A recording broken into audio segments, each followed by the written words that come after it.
Ika-4 na State of the Nation Address, inilahad ni Pangulong Ferdinand R. Marcos Jr. ang mga hakbang ng kanyang administrasyon para isulong ang sports at bigyang suporta ang mga atletang Pilipino. Kabilang dito ang pagbubukas ng mga track and field ovals sa Pasig, Maynila at Baguio upang magamit ng publiko. Layo nitong magbigay ng libreng espasyo para sa mga runner at jogging enthusiasts, kasabay ng pagpapatupad ng car-free Sundays sa iba't ibang panig ng bansa. Ipinahayag din ng Pangulo ang kanyang buong suporta sa mga pambansang paligsahan tulad ng Palarong Pambansa at Batang Pinoy na nakatakdang ganapin sa General Santos City ngayong Oktubre.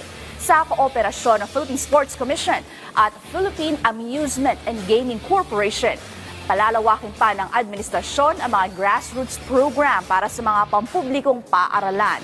Palalaganapin din ang mga paliga sa barangay, fun runs, fun walks, at mga community fitness activities gaya ng aerobics, zumba at bubuo ng pambansang programa sa sports. Samantala, nagbigay pugay din ang Pangulo sa mga atletang Pilipino na nag-uwi ng karangalan para sa bansa sa mga local at international competitions. Ayon kay Marcos, malaking bahagi ang mga sports programs sa tagumpay ng mga atleta tulad ni Senator Manny Pacquiao, Heidelin Diaz, Carlos Yulo, Ira Villegas, Nesty Petesio, EJ Obiena at Alex Ayala. Ang Paralympians natin na sina Gerald Mangliwan, Sendy Asusano, Angel May Autumn at Ernie Gawilan. Binanggit din ng Presidente ang Philippine Men's Curling Team na nagbigay ng historic victory bilang kauna-unahang Pilipinong nakapag-uwi ng gintong medalya sa Asian Winter Games.